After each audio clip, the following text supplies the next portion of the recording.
Hello and welcome back to the Stacey West YouTube channel, and welcome back to another monthly show. We are previewing November. We are on the 1st of December. Merry Christmas to everyone. Yeah, I can finally say it now. It's not too early.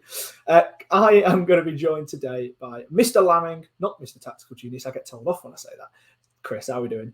Hello, I'm very well, thank you. Very well indeed. Tell you what, a month's a long time in football, isn't it? It certainly is. We spoke last month about some of the changes that were happening, and well, it's changed even more again in the month of November. Have you had a good week? I have had a good week, actually. I had a very interesting week at work. Obviously, outside of work, football-wise, we had a fantastic performance on Tuesday night against Cambridge. Yesterday, I had the genuine privilege of meeting Mr. Scubala for the first time. Me and Gaz interviewed him. That'll be released on a podcast later. So there's a little nugget there to look forward to. It was really a really good discussion. He was incredibly hospitable, friendly, knowledgeable. I was super impressed, to be honest with you. And then at work, I had a couple of big things going on this week, a couple of different events presenting in various places. So I've been a busy one, mate. I can't believe it's Friday, to be honest. How about you? I know. Well, no, exactly. I think football has very much taken over again for me this week. Obviously, I've spent most of today looking at stuff for this monthly show, between all of the different stats that we've already been talking about for what feels like half an hour off camera, and we'll be diving even more into it. And then, obviously Tuesday night, what a night that was. And then I've just been sorting out. I'm going to Alfreton tomorrow to go watch Freddie Draper in action. So nice. Looking forward to see it to that one. Yeah. So I shall have to report back. Please you can be our scout on the ground. I will. Although I don't really think many clubs are going to be hiring me as a scout anytime soon, and I'm not very surprised. So look, let's just jump straight into it. We've already done a little sneak preview and spoken about one of the results, but let's have a look at the results from the month of November. And here they are on the screen now. A really mixed bag of results in there, but only 2 losses, only 1 loss in the league. We have obviously got that victory against Notts County to sort of kick off the victories in this month. We're just going to ignore the Morecambe game. The FA Cup doesn't matter.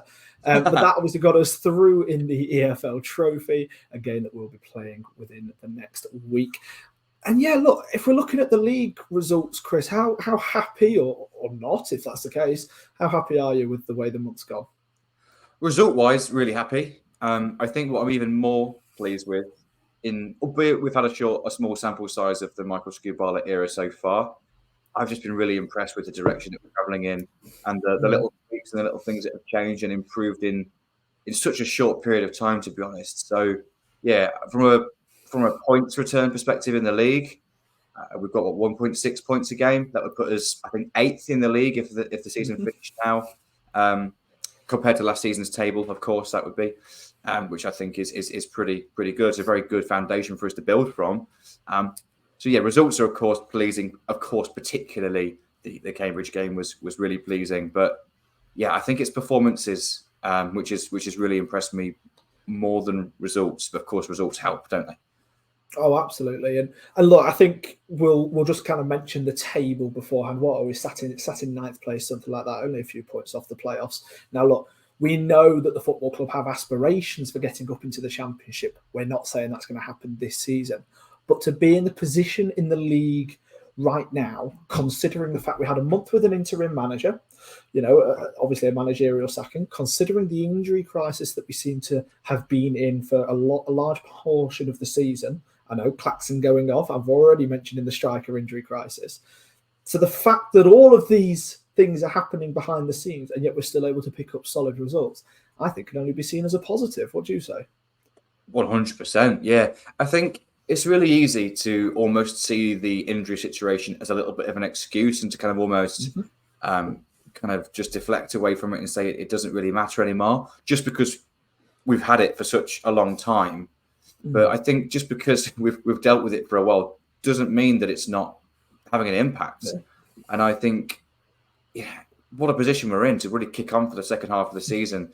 You know, we're going to preview, of course, December coming up soon and the fixtures there. Let's just think if we can get to January with, you know, basically in the same position that we are now, just basically just tucking in to the back of that that kind of chasing pack, if you like, then what a position we're in to strengthen in January with Jack Morland coming in, hopefully some players coming back from injury as well in the new year. Yes, I think it's so easy for us to just discount the injury situation and to kind of think, oh, well, it's an excuse now. We've dealt with it for such a long time, but we haven't been able to bring anyone in. The transfer window's shut. You know, we have had our hands tied from an attacking perspective, and to still pick up those performances that we have is super impressive, really. Yeah, absolutely. And look, I'm gonna kind of actually just pick out one specific result in here that I think symbolises the change that we've had in terms of managerial change. Now, obviously, we had the month with Tom Shaw, but I'm talking more Michael Skubala to Mark Kennedy. And I think the perfect example of that is actually Leyton Orient away. Now, yes, okay, there was a lot happening in terms of off the field going into that Leyton Orient game. And there was obviously the game was cut short in the first instance. But if we're just talking about the football on its own for a minute, we effectively lost that game 1-0 before, you know, in the 84 minutes that were played before it got called off. And to be honest, I think a lot of Lincoln fans said that we probably didn't really look like scoring. We didn't look like we were creating much. We had let Leyton Orient very much have the ball a lot of the time. We didn't seem very expansive in our play. We weren't really playing some nice passing moves. That was unfortunately just the case in that match. However, that was Mark Kennedy. Under Michael Skubala, in what was only, bear in mind, his second match as Lincoln City head coach, we got a 1-0 victory. And some of the football we played was very much starting to show what Michael Skubala clearly wants in a Lincoln City side. Some really good, wide, expansive football. Towards the end of the game, when it was still 0-0, we went chasing a victory.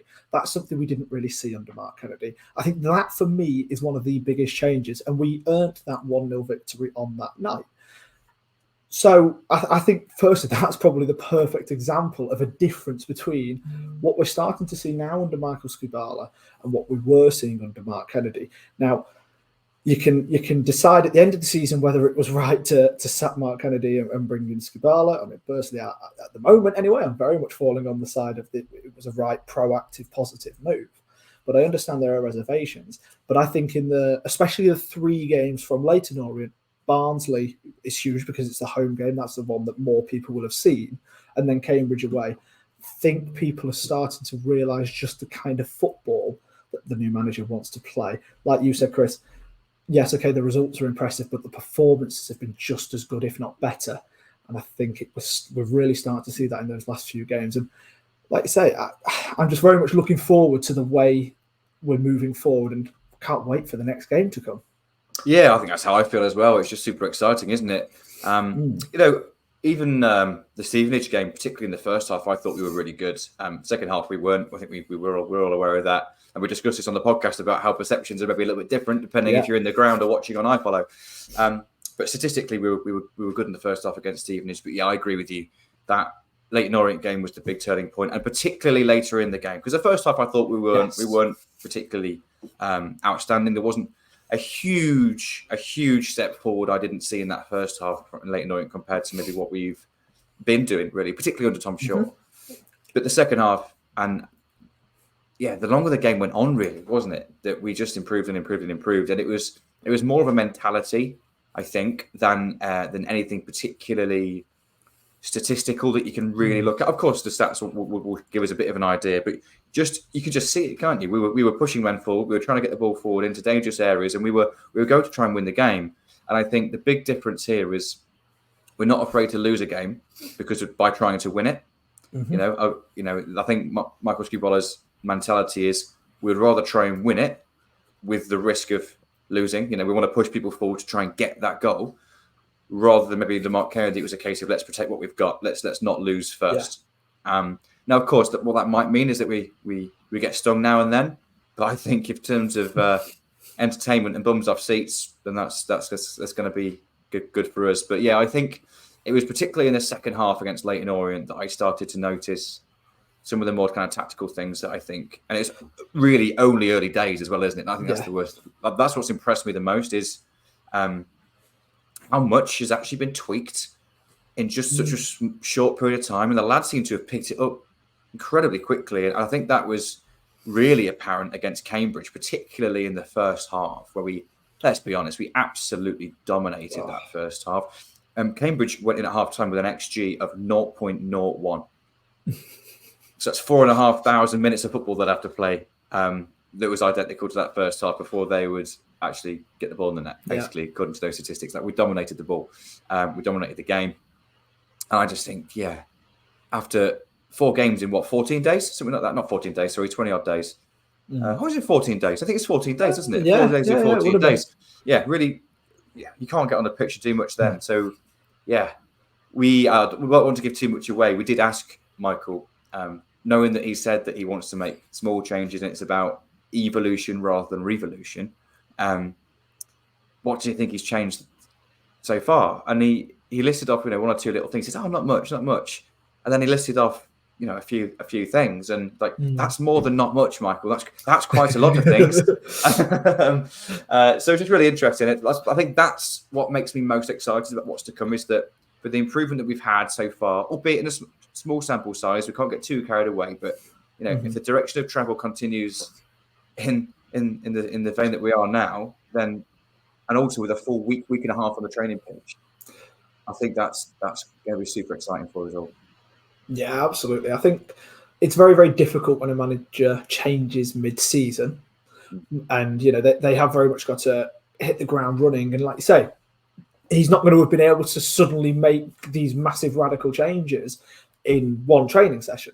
But what we're starting to see is a difference in play style that clearly the players are buying into, and that doesn't just come from tactics on a board and the changing room. That comes from man management. So that's clearly also another positive string to his bow, especially considering he's obviously got Tom Shaw stood next to him at every moment as well, which is somebody that the players clearly look up to and valued his opinion just as much. That was on Tuesday night, by the way. I loved it. Do you know, I was walking out and somebody turned around and says, "Who said that Tom Shaw could do that?" And I just turned around and went, "Who said he can't?" I loved it. The guys haven't worked together before, have they? And they've clearly hit it off so far. No, winning helped, of course, but it just how much it was. Yeah, they were just together and team-man fist bump, completely in tandem as well. Oh, yes, please. More of the same. They have 100% been practicing that, but I am all for it. I'm not complaining one bit. Right. Those are the results then. We have spoken about some of the fact that some of the players have clearly bought into this process, but which players have bought into it the most? And therefore, who do we see being in our best 11s next month? Okay, on the screen, you have got 2 different best 11s. Now, I really hope they're okay to see. It does look actually a little bit small on this screen, but we're going to read them out anyway. Chris, why don't you start us off with your best 11? Firstly, this was so hard. This is the hardest one we've had to do. I've been reasonably comfortable in the other ones. Maybe 1 or 2 small decisions to make, but I've been quite confident in my picks. I've changed my mind so often on this. So I'll talk everyone through this and then explain the reasoning why. But please know that there were some really tough decisions here. And I could quite easily be persuaded otherwise. Easy one, though, of course. Lucas Jensen in goal. I think that goes without saying. Back 3. And I feel so harsh to Alex Mitchell here. So harsh. But there's a little statistical thing that we're going to mention later, which maybe just convinced me a little bit that Paudie O'Connor should play on the right side of the 3. I've been super impressed with Alex Mitchell, and I was pleased that he got the start ahead of O'Connor on Tuesday night against Cambridge.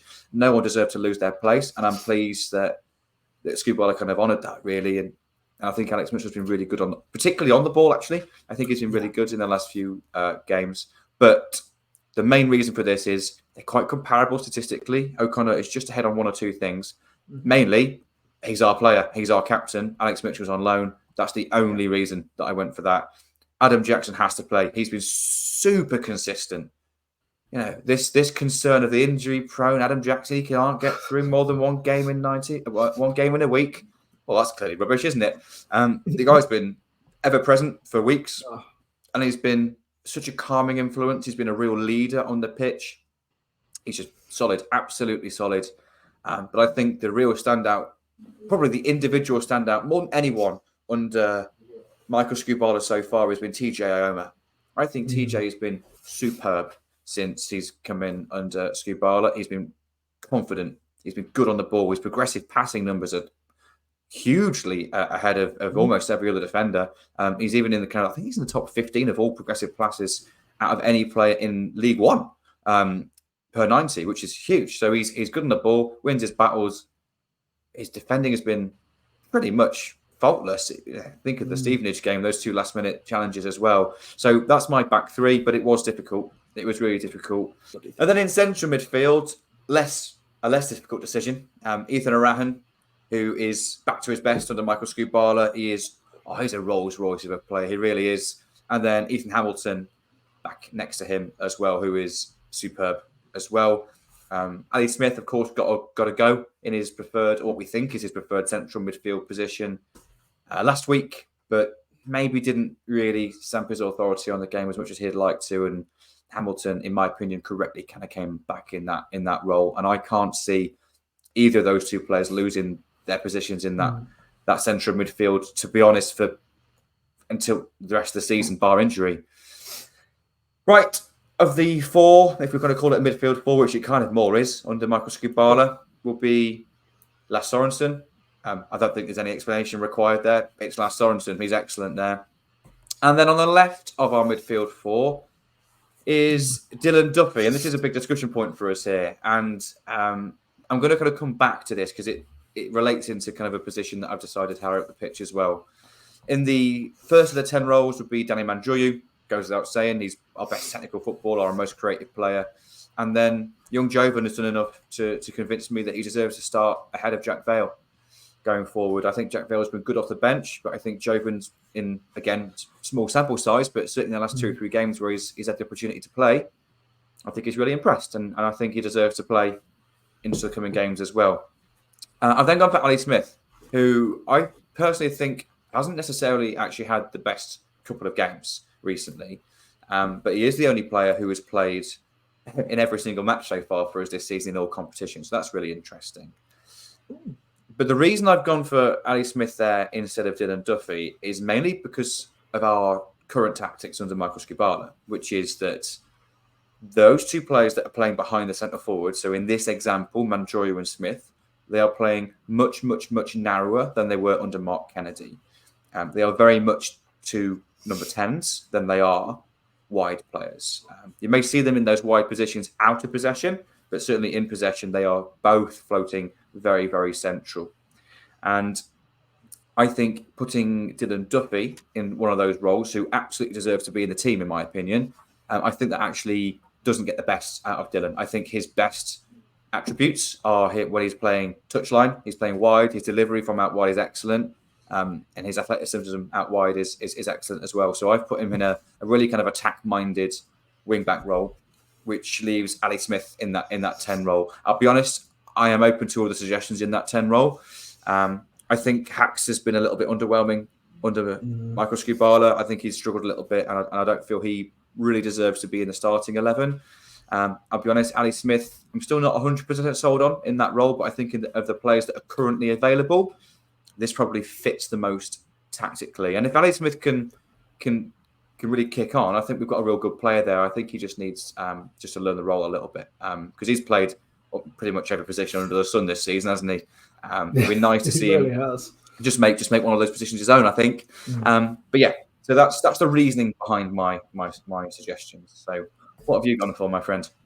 Well, I have gone for, and you know, there are only a couple of differences, but I very much agree this is without a shadow of a doubt the hardest best 11 I've done so far. I remember at the very first one we did going into August, we sat there, spoke about how strong the squad was overall, and how, you know, it's one of the best squads in terms of squad depth that we've had in a long, long time. Yet me, you, and Gaz all had the exact same best 11.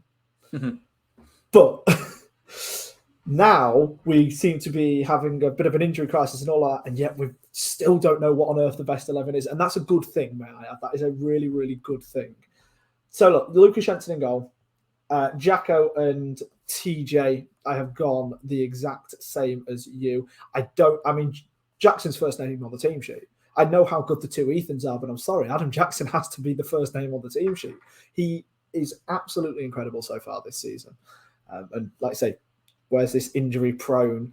He's just the same as Joe Walsh, can never play 2 games in a row and all of this. Load of rubbish. Adam Jackson has been outstanding. The thing is, though, just on that, we were only repeating what was told to us in the press. Oh, no, I 100% agree, man. So, I don't think it was necessarily kind of finger pointing at him, kind of been too critical at the time. We were just kind of going along with what was kind of coming out of the press from the management in regards to team selection. Yeah. And I think what's happened in the last few weeks is Adam Jackson's kind of just proved everybody wrong, which is fantastic. Yeah. I love to see it. It is. It's really, really positive. The first change then. Now, I have done something that is probably can't really be doing, and I've dropped our captain. Cody O'Connor. Now, look, I'm doing this purely based on what's happening at the minute and the way I see, for example, the next month going and the way the previous month has gone, rather than looking at this on the whole in terms of a whole season or whatever. But for me, Alex Mitchell, I think, has been absolutely outstanding, and I simply could not drop him. It wasn't the case of I don't want to bring Pordy in. It's the fact that I like those 3 centre halves have been so outstanding recently. I just cannot drop Alex Mitchell. And if there was anybody that was going to be dropped from me, it was going to be TJ. And we had this discussion earlier because originally I did not have TJ in my pick, but for reasons that you'll hear about in a couple of minutes when we start talking a little bit more statistics. Yeah, sorry if that's not really what you wanted. You're probably on the wrong YouTube video, but I had to put TJ in there. I just simply couldn't not. So look, I've Alex Mitchell, Jacko, TJ. Midfield 4, Sorensen, Arahan, Hamilton. I think those positions simply pick themselves. Yeah, I think we very much sort of agree on that one. Then I've gone Jack Burrows over Dylan Duffy. I'll come back to it in a minute because then in the 2 number 10 roles, I've got Danny Mandroyu, Dylan Duffy, and Jovan. Now, first of all, obviously you've put Smith there. Smith was one of those midfielders that I was so excited for when we signed him in the summer. I think we both were, Chris. We just unbelievably excited for bringing in Ali Smith. I don't really think he's lived up to that, but that's so far. He's not really played in a natural position consistently, so I can't blame him at all for that. I think in a midfield 3, alongside Arahan and Hamilton, I think he would be absolutely outstanding. And who knows, we may get to see that coming up. But at the minute, that isn't the case. Now, in this formation, I've put Burrows in there and Duffy in one of the number 10 roles. Now, obviously, you've said that you don't feel that Duffy would be utilised best in a number 10 role, and I'm willing to agree to an extent. But there was one game in particular this season, I think it was Wickham at home, where he came on. I think we were still 0-0, and we scored like 3 goals in the last 20 minutes or whatever it was. I believe we were still 0-0 at the time that he came on. And he came on to play in a number 10 role in a 3-5-2. I think it was literally behind Tyler and Ben House at the time. And I thought he was absolutely outstanding. He made that little pocket of space his own and was able to run that area of the pitch. And I think that's something that Dylan Duffy can do. You spoke about the fact that Danny Mandroyu is probably our most technical player.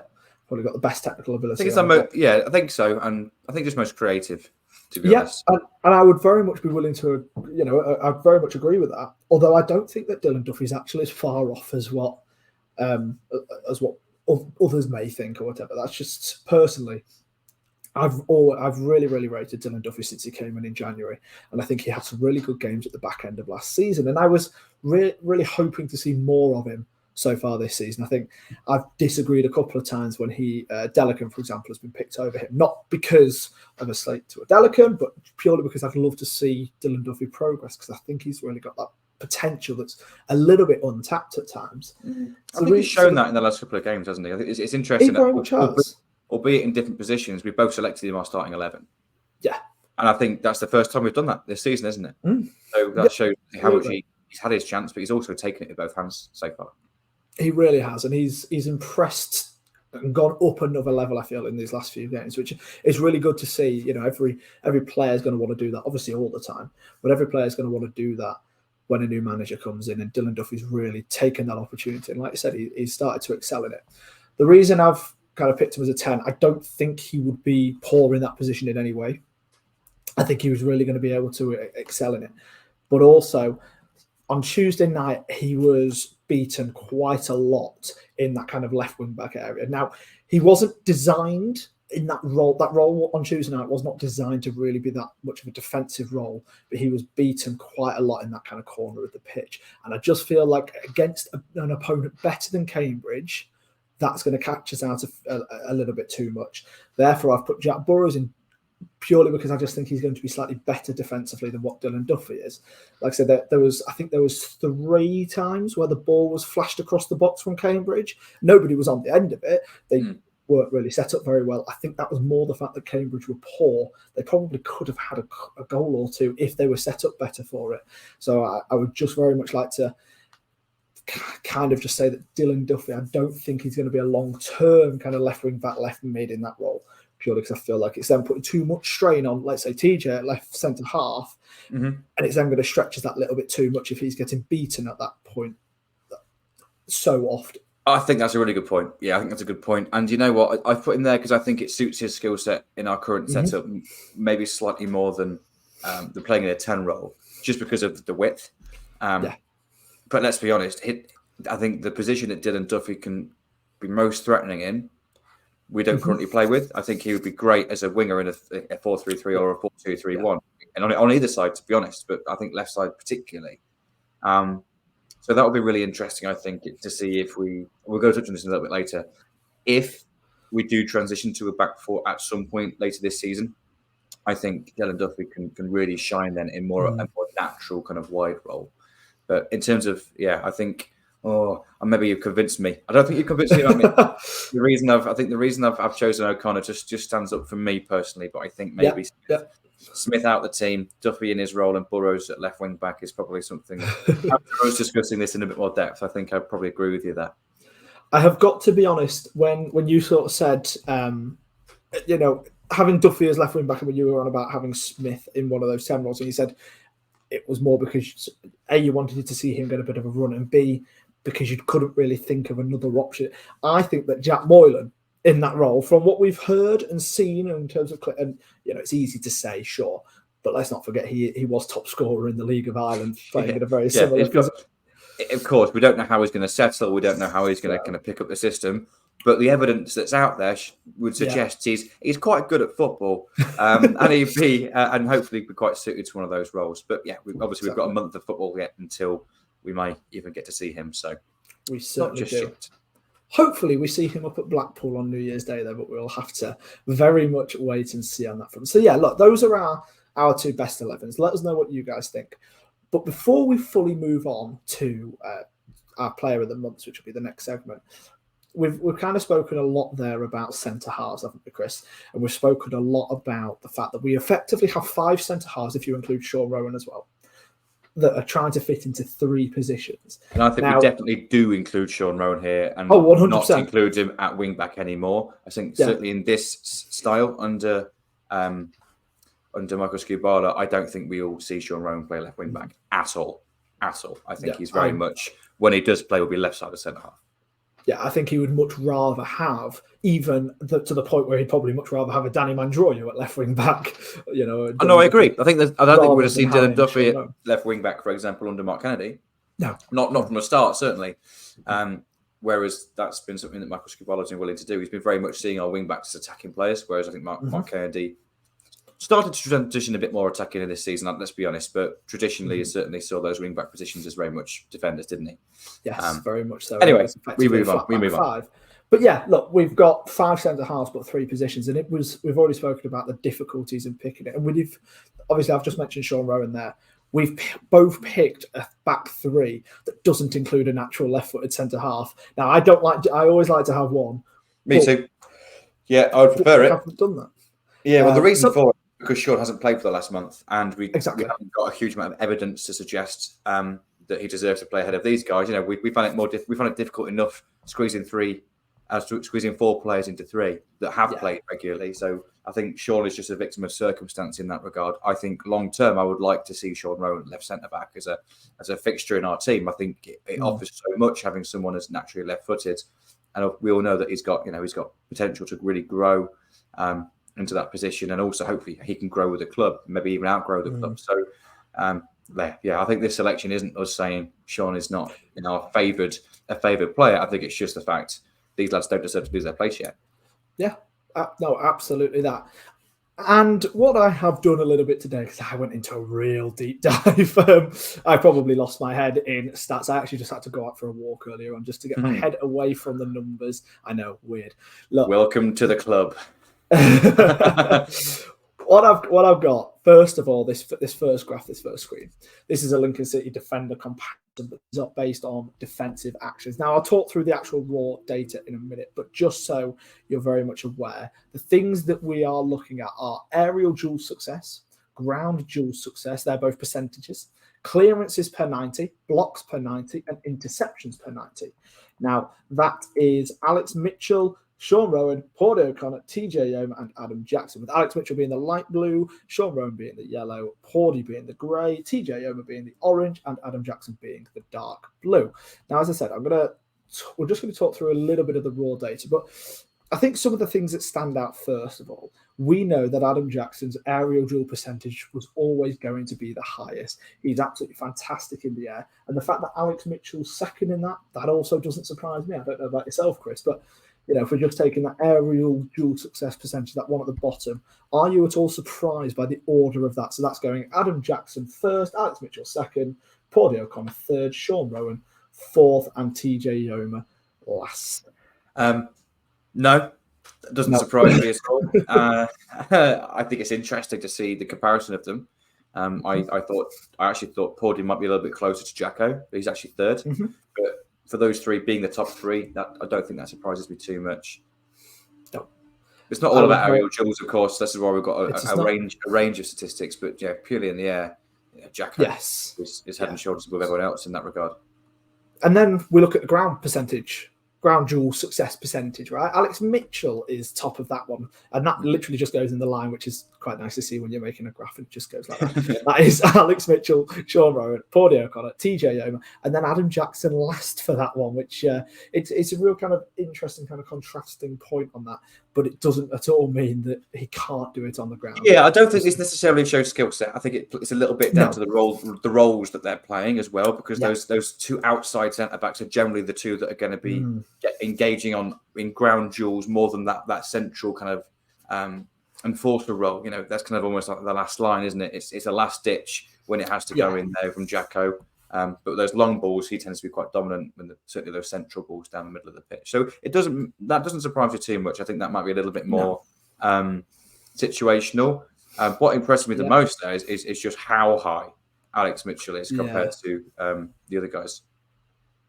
It is very, very impressive to have 2/3 effectively, because it's 66.7% for Alex Mitchell's ground. I think what this shows us as well is just it explains the reasons why it's so difficult to pick that back 3, because they all have their own kind of benefits, and they all have their own. They all stand out. And of course, what we're comparing here, this might be a good point to bring this in. Actually, what we're comparing here is from one another. We're comparing them to each other within the confines of our team. What we're not comparing them to here is the rest of League One. So you did the digging in this go away, Chris. Graph together. I did some digging in regards to overall League One. I didn't put a pretty graph together. Sorry, everyone. You have to just listen to me talk about this. But I'm just going to read out some. So the defensive ones I think that are important, but there's a couple of attacking ones which are worth just touching on as well, which are nothing to do with the back 5. So firstly, this is in the whole of League One. All of these are. So the total number of defensive duels contested per 90, second in the league, is actually Jack Burrows, and that really took me by surprise. I think that was super interesting. It probably justifies his selection in our best 11s now, actually. So I definitely am changing my mind from what I said earlier. But in regards to the centre halves, apology accepted. Yeah, there we go. Of course, this is breaking the duels down into different types of duels. We've just got the overall duels kind of combined here. So this is the percentage successful duels per 90 compared to the whole of League One. And so Paudie O'Connor is actually all the way up in 8th for that. And even more impressively, Alex Mitchell is 4th. So that's huge, isn't it? That's huge. That shows their quality. Also, successful interceptions per 90. And again, this is comparing every single player in League One. TJ Ayoma is in 6th place for interceptions. Paudie O'Connor is 8th and Jacko is 12th. So all 4 of those that were kind of the 4 that we were choosing from in terms of trying to squeeze that 4 into a 3, all 4 of them are standing out in one way, shape or form. And it's just incredibly impressive because I think we've known that we've been decent defensively. I think sometimes the set piece goals and things have maybe taken the shine off that a little bit. But in terms of just the quality that we have in that back 3, it is, to be honest, it's promotion quality in regards to just that small part of the pitch and those individuals, how they compare to the rest of the league.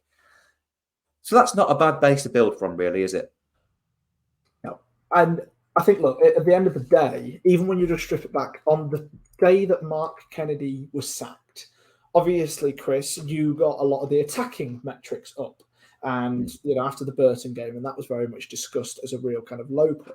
But at that moment in time, we were 3rd in the league for lowest XG against. So, yes, okay, we weren't necessarily being able to move the ball forward enough, and there were clear issues with that, and our in-possession work obviously wasn't quite as good. But out of possession, the way we were able to defend to such a high level, it was effectively what was putting us in that kind of mid-table to top half kind of range. Actually, I think we were 16th at the time we got sacked, but the point kind of still stands, and that's very much what helped us get to a 11th place finish last season. Yeah, I agree. But I also think there's kind of a counter argument to that, which makes this a little bit more impressive because we have absolutely improved our attacking output recently, significantly in our last 3 games, actually. But we really have. And I think we started to see that under Tom Shaw. But in terms of the underlying numbers, our XG against also rose as much as our XG for rose, our XG against it. Yeah. But that's to be expected. If you're not keeping 7 players behind the ball for 90 minutes, like we were a lot of the time, or even 9 players behind the ball a lot of the time in our low block. We wanted to be a bit more expansive, a bit more forward thinking, a bit more on the front foot. Yeah. Naturally, you cannot be as solid defensively, certainly structurally as a whole 11, because that's football, isn't it? It's about that balance of attack versus defence and the positions on the pitch.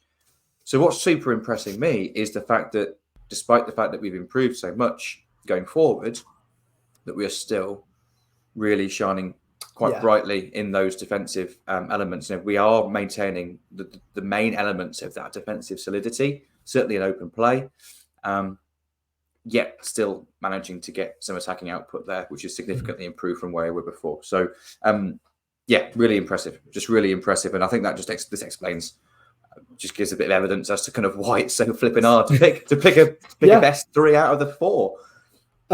And just to make it that a little bit harder as well, because we're talking about attacking output, we've also got the defender comparison for the transitional action. So this includes passes attempted per 90, pass accuracy percentage, long passes attempted per 90, long pass accuracy percentage, and forward passes per 90. Now, in terms of our pass accuracy, TJ actually tops it. Our long pass accuracy percentage, TJ tops it. He's second for long passes attempted per 90. He's top also for actual passes attempted. But he is actually lowest for our forward passes per 90. No, he isn't. Sorry, that's Adam Jackson. TJ's about mid-table for our forward passes per 90. But look, I think the point very much still stands.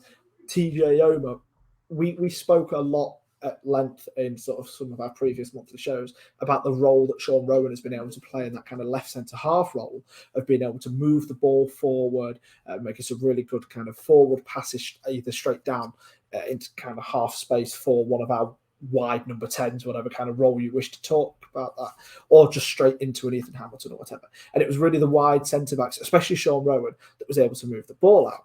TJ has come into that role specifically really over the last 3-4 matches, and he has absolutely excelled in that, because not just are his defensive numbers as good as a Jacko, a Pordy, or an Alex Mitchell. What he's also able to do is he's able to show that kind of range of passing and that range of transitional play that sets him above, then for me, some of the other defenders that we've got, because it gives us kind of an opportunity to move the ball out at every single area of the pitch. Whereas I think some of the, somebody like an Adam Jackson, I wouldn't quite feel as comfortable with him doing it, but TJ's clearly showed that he's able to excel in that kind of role.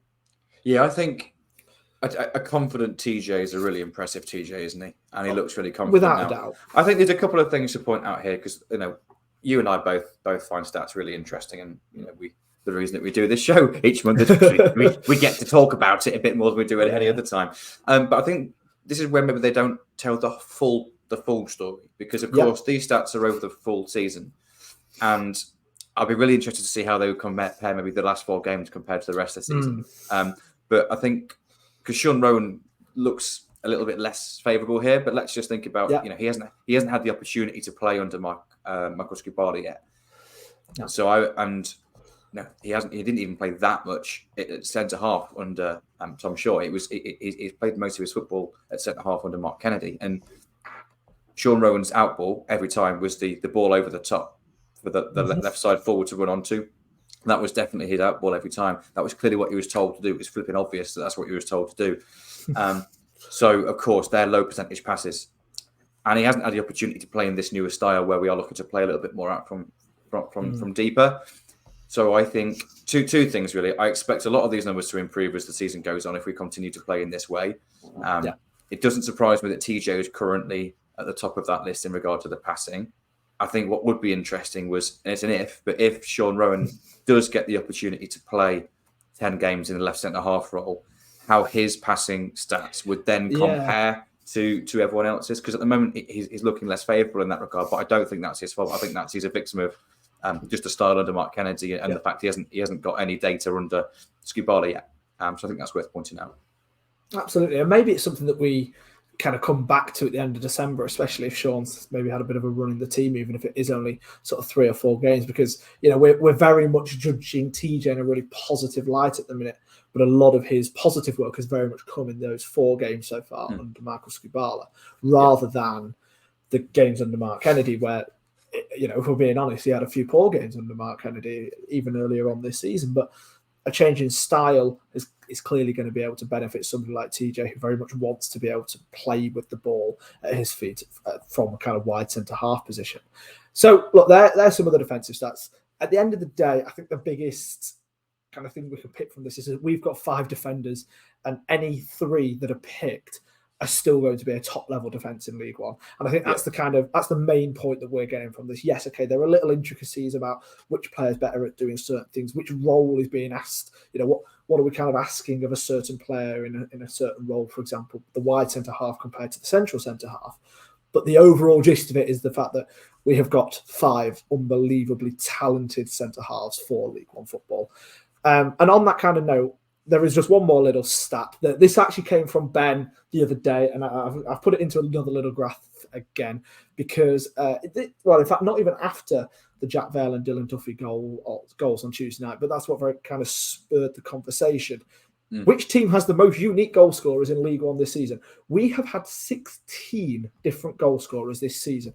For a team that, look, our highest goal scorer is on 4 goals, I think, now for Danny Mandroyu in the league. Okay, but we've had 16 different scorers, so we're clearly able to get goals from all over the pitch. For me, that's a real positive. The only players that haven't scored yet are actually our strikers, House and Walker, but then they have been obviously out. They had August, and that was it. And I think Jaden Brown hasn't had one in the league yet. And Jack Burrows hasn't had one in the league. They're the only players who have played for us outfield that haven't yet got goals, which is pretty impressive. So yes, we are top of that. But before Well, no, in fact, no, we are going to move on now, considering, wow, we are 45 minutes in. Yes, we've spoken quite a lot so far. We really have. Why don't we, very quickly this time maybe, mention who our player of the months are? It's Adam Jackson for both of us.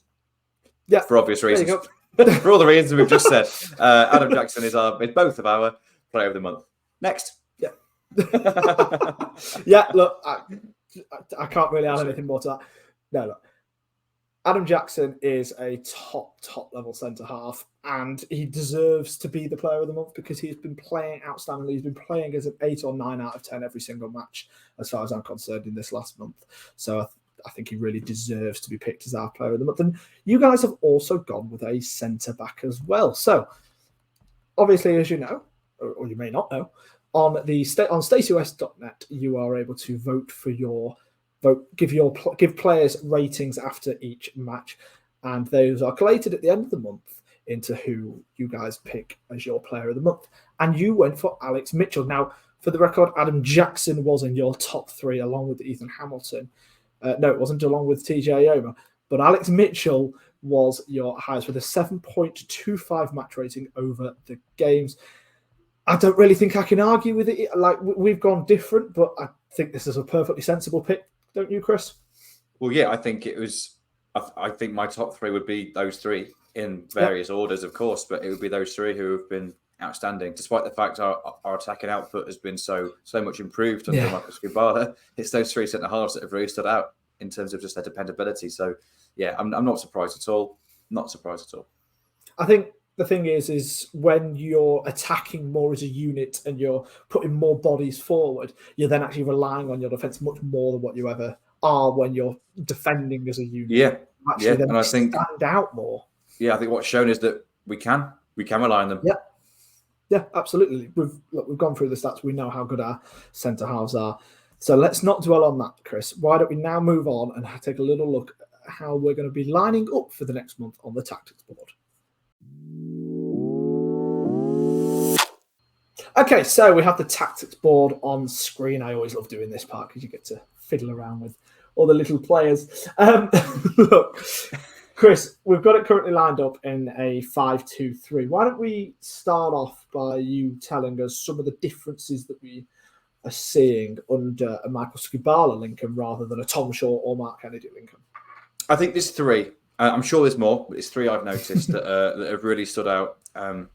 As I mentioned earlier, we had in our conversation with Michael yesterday, we asked him what he think he's changed in such a short time, and he mentioned he hasn't changed a lot, and then listed off a load of things that he has changed. So, so there's probably more than this, but I think just the things that I've noticed that are maybe a stark contrast to particularly under Mark Kennedy. So I'm going to put our in possession shape here. So imagine we're attacking everybody.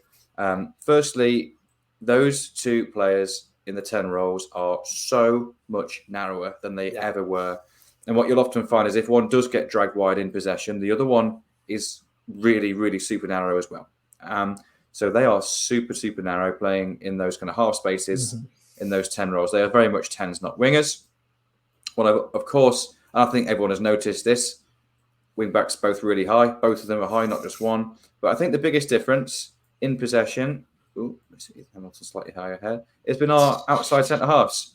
Our outside centre halves have been taking positions on the pitch which are much more like fullbacks. They've been higher and wider to receive balls in passing angles. And it's been really interesting. It's been really nice to see. I've really noticed it with Alex Mitchell, who's shown a real desire to kind of get into those positions. There's been multiple times in every match we've played so far, including the game we lost against Stevenage, where the only player, outfield player that was in our half in possession was Adam Jackson. And we would just not have seen that previously. We just wouldn't. So in regards to in possession and just shape, that's certainly something that I've noticed. And also, I'll just put these back. What I've also noticed as well is when we have deep build-up. Can you move that football? Well, you can. That's fun. Yeah. Let's get these guys back. So when we're going from deep. Yeah, when we're playing from deep, there's just been a lot more rotation within our defensive midfielders. So what we've seen for the majority of the season is Ethan Aran is primarily been playing on the left-hand side. Hamilton's been primarily playing on the right. Of course, under Shaw has had a lot more license to get forward, and of course under Skubala even more so. But in our deep build-up, what I've noticed is that they are never ever on the same line. So they'll either stagger here or they will stagger here. But certainly when Jensen and both of the outside centre-backs have the ball, these guys are always on the move. They are always rotating and to try and create angles to receive the ball. And it's just, we just didn't have that previously. We were much more static in our build-up, much more positional in our build-up. So I think that's been a little tweak that I've noticed under Michael Skubala as well. So yeah, they're the three things from me. So narrower 10s, higher wing-backs, higher and wider outside centre-halves, and then nice little rotations between Hamilton and Arahan in deep possession. So, yeah, and of course, a desire to try and play out from the back a little bit more. But I think these tactical shifts kind of put the foundations in place to allow us to do it kind of slightly easier and more effectively. So I like it. I like the benefit of playing out from the back. I don't think we have to rely on it all the time, but I certainly like having control of a game. I certainly feel a lot more comfortable doing so now.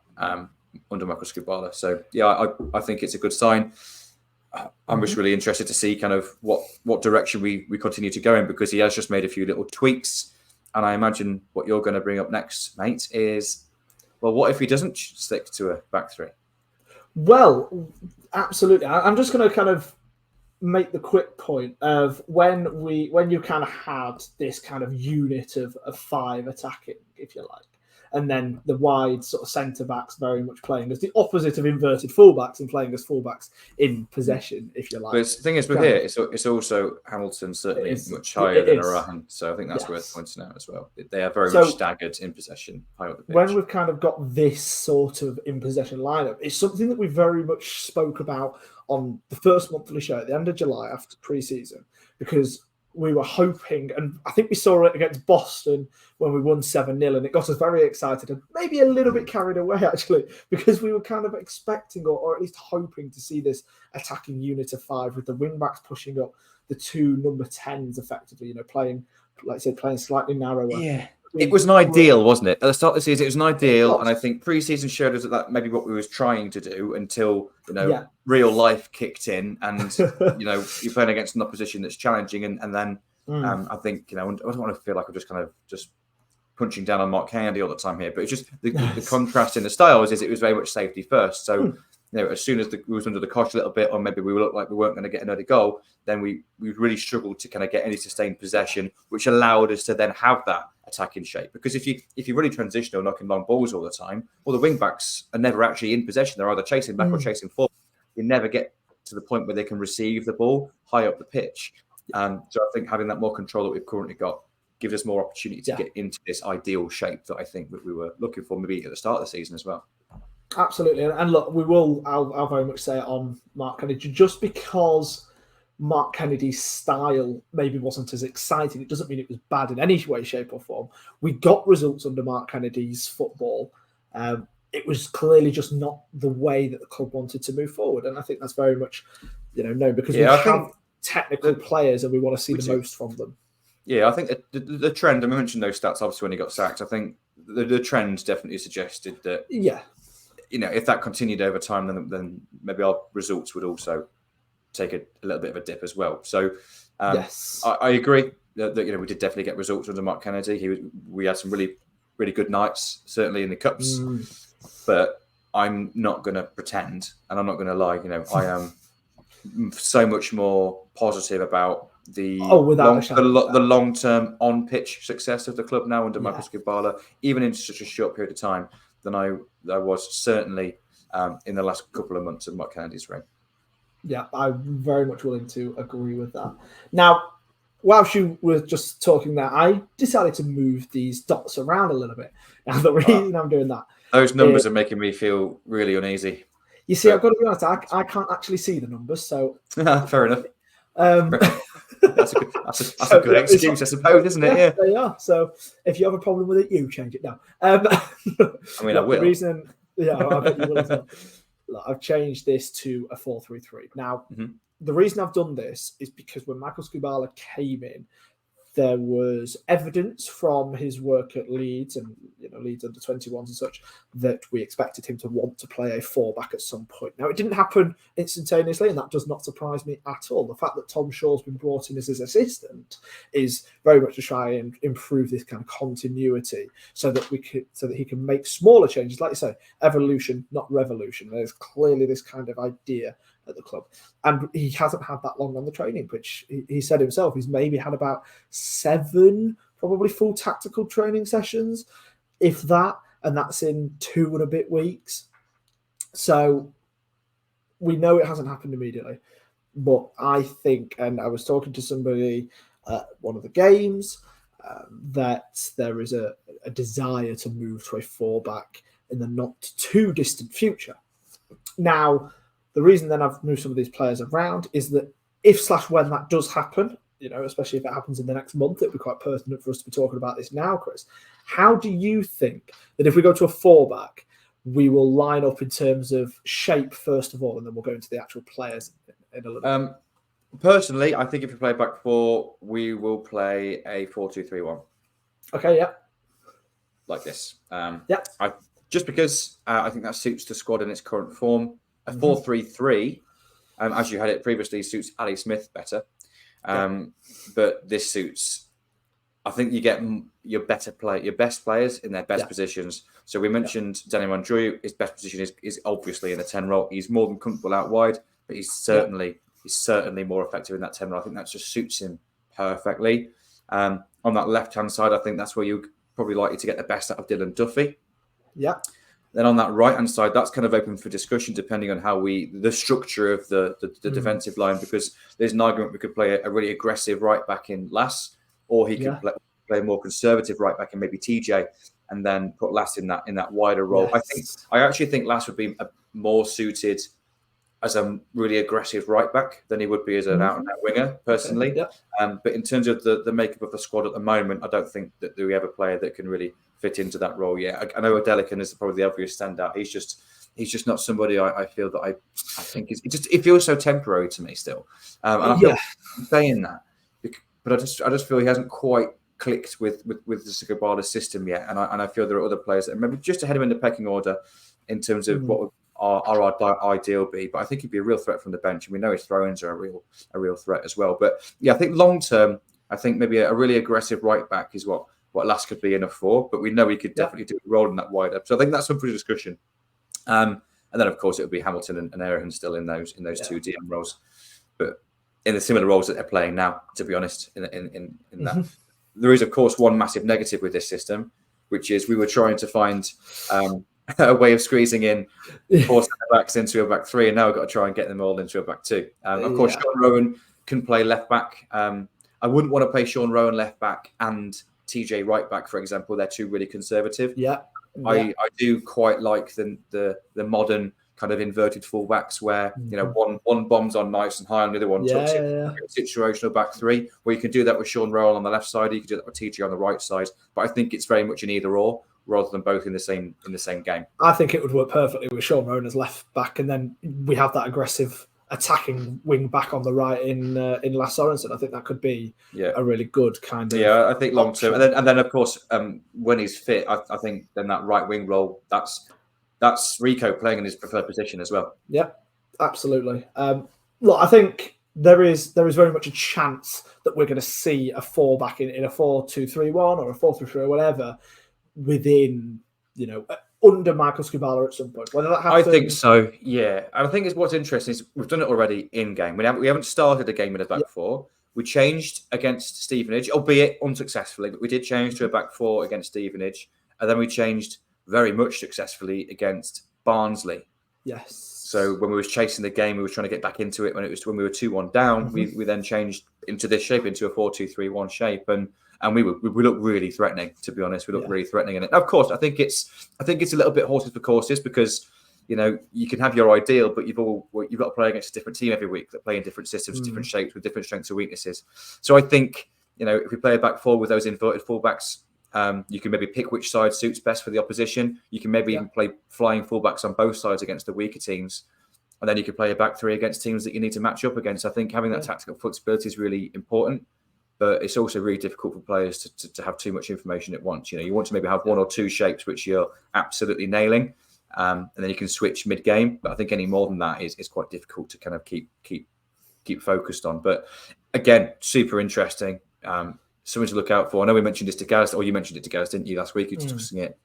And I think it might have been on the podcast when he was with Ben. He didn't see us changing away from a back three starting this season.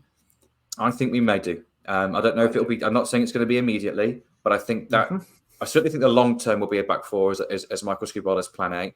But I also think it might be sooner than like next season. I think we might start to bring it in when in those moments when we have a little bit longer on the training grounds. You can nail it on the ground.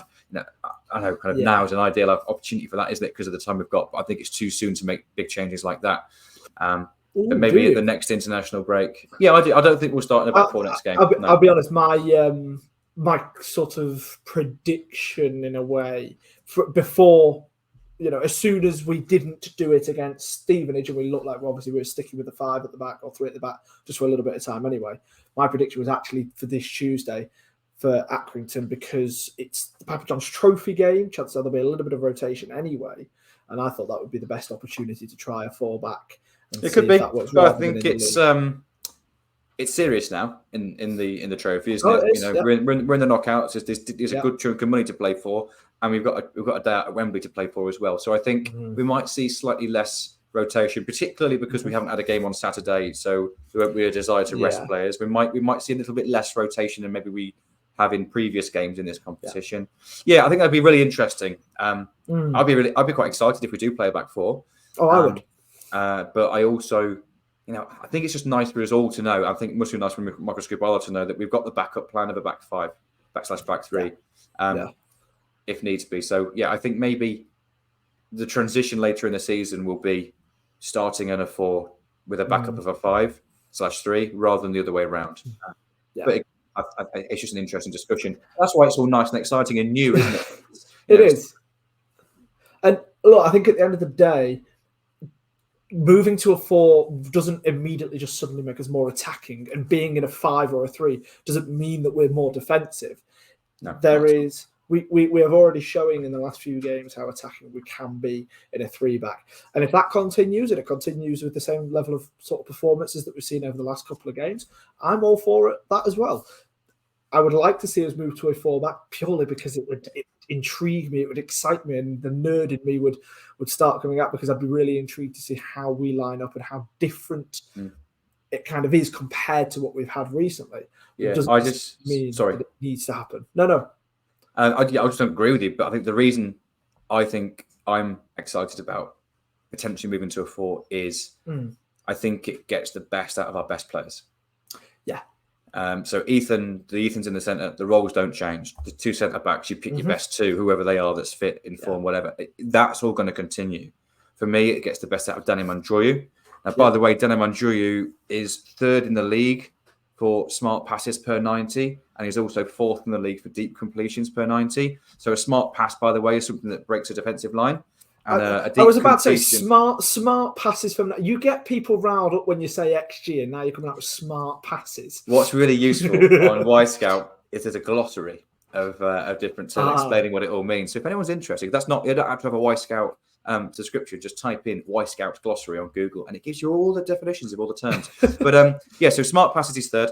So that's basically, it's a pass that penetrates a defensive line. So imagine you're playing in the number 8 role, and you pass the ball.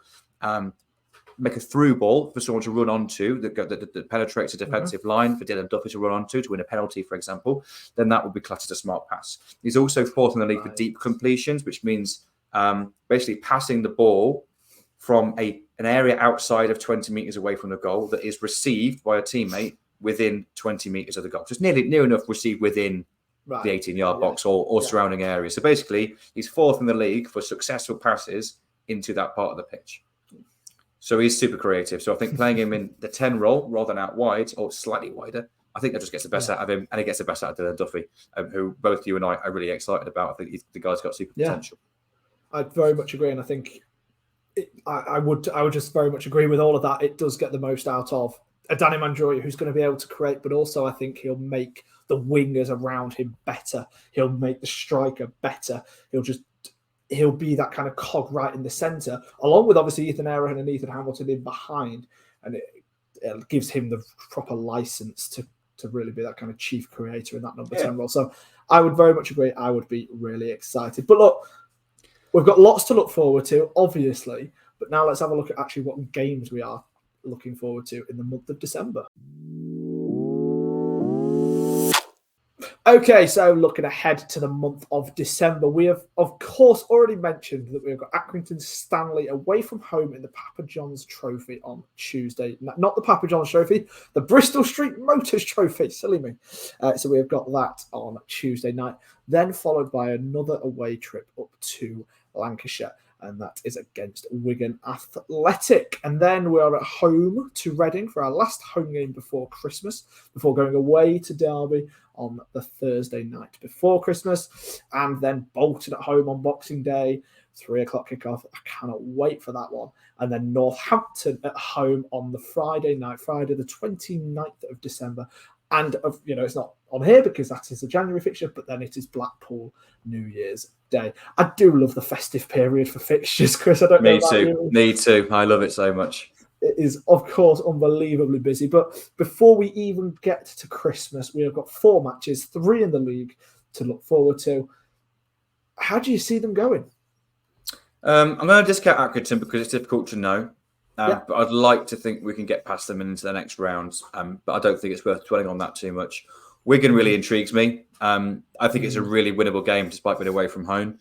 I know they've shown a little bit of an upturn in results, but the underlying numbers show that they are massively overachieving, even in their current position in the pitch, in the league, sorry. So this really surprised me. So they have conceded 23 goals this season. And of course, they are where they are in the league. They're down, I think, in 20th, are they? They're definitely down towards the bottom 4. Their XG against is 35. So they have conceded 12 goals fewer than they should have, according to the chances that they have conceded. I want their goalkeeper. He's been a real standout. Is it Sam Tinkle, their goalkeeper? I think he's been a real. I can't remember who it is. Anyway, I'm really excited about this game. I think with us and the form that we're on, we can really go and take the game to Wigan here, and we can get 3 points despite it being away from home against a big club. It's a big club that's not performing hugely well on the pitch at the moment. I think we've got 3 points in the bag there. I'm actually slightly more concerned about Reading. I think Reading really? They're kind of the opposite. Just because they're slightly better than their position suggests and the results that they're getting suggests. They're not like a top half team or anything, but they are better than the league position suggests that they are. And then maybe have just started to turn the corner a little bit in terms of results as well. But I think we should have enough to get past both of those. And I would take 4 points, but I would love 6. And I think 6 are very much attainable in those games. The game away at Derby is, despite their current form, I think it's a free hit, providing we pick up at least 4 points from those previous 2 league games. But I certainly think we're good enough to get something out of it once again. And then we've got our 2 home games coming up at Christmas. And the thing is, I'm not worried about it. I'm not massively worried about any of these games. I think the confidence I've got, new manager bounce, etc., kind of gives you a little bit of that. I think, we're bound to lose at least one of these, really. We'll be on a hell of a run if we don't. I think Bolton, of course, is probably the one that we're most likely to. But home on Boxing Day, on the back of a good run, Jack Moylan potentially being in the squad. Oh, no, we won't be in the squad then, will he? I don't know. I just think there's nothing here to be worried about. Bolton are good. They're the best team that we've played so far this season without even having to get into third gear, but they've shown us much recently. So they're the ones that I think are really concerning. I'd like us to get one over on Northampton. I think, they deserve to win that game. It? It did hurt. They deserved it, but it hurt because of the timing. So, you know what? I think there's 10 points here for us. I really do. Do you know what? I need to remind myself just to be grounded. Yes, okay, we've got the new manager in and we are playing some really nice football. I'm going to, again, Accrington, I think that we do have enough to beat them. It's just about making sure that we actually live up to that potential and that kind of level that we need to be at on Tuesday night. Wigan away is going to be a tough one. Going to the DW Stadium, I think that's just going to be difficult. I'm actually more worried about Wigan than I am about Reading. Reading have won one away game all season, and that was only on Saturday when they beat Wycombe. Wycombe, who a lot of fans are starting to question Matt Bloomfield already, and it won't surprise me too much if he's out the door. So I think Reading is a very, very winnable game. Derby, I'm probably a little bit more worried about as well. I think, I think we can very much take the game to Derby, but they are going to be a difficult team to play against, of course, going to Pride Park. And we'll take big numbers there on that Thursday night before Christmas. Bolton at home on Boxing Day. I think that's an absolute minimum of a point.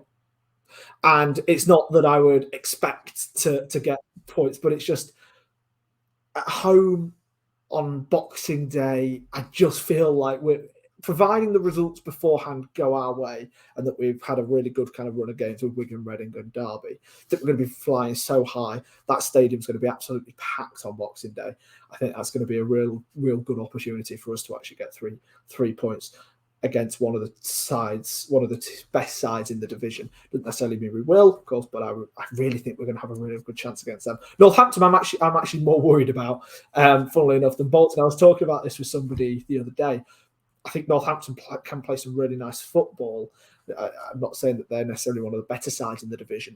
They're not going to get playoffs or anything like that. But I think they're the sort of side that will be able to come and stun a few different teams this season. They've already done it to us, where they outplayed us. As simple as that. They outplayed us on that Tuesday night at their place. So I'm a little bit worried about them. I would probably agree with a sort of 9 points, I'm going to say. The only reason I'm saying that is because if I would very much take 9 points if we were to get 2 wins and 3 draws. That would be outstanding. If we were to get 3 wins and a couple of losses, that's okay. I think if we can get 10 points, absolutely fantastic. I would very much take 9. I'd take 8. I think 8 would be a good haul from these fixtures. To be honest, I think we could. I think 10's a realistic kind of optimist view. Yeah, I think 8's certainly a realistic kind of low end. I really do. I genuinely think that it sounds stupid to say that 15 is the ceiling, because obviously it is. You can only get 3 points a game. We've got 5 games. But I genuinely think that we've got the capabilities to be able to go out and get a real good run going.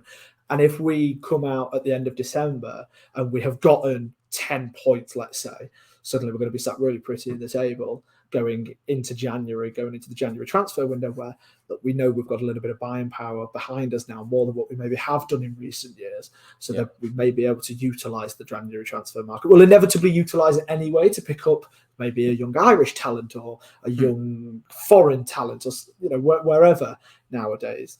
So I think we're really going to be able to utilise that market.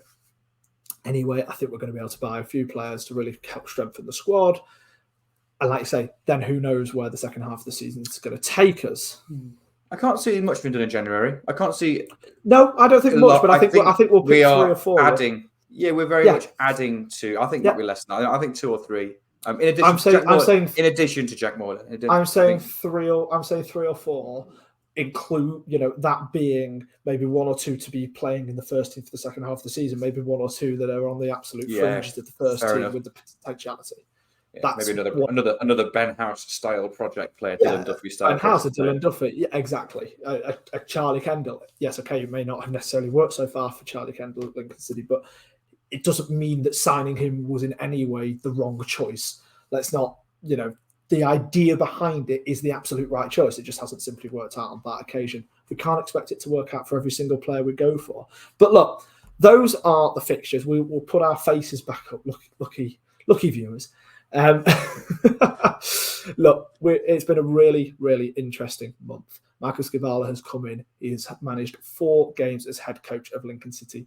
1 loss, okay, sure, but also a draw and 2 wins in there. Some really good performances. We're showing some proper attacking intent. We may even be going to a 4-back soon. Who knows? Chris, thank you so much for joining me, and up the Imps. Up the Imps.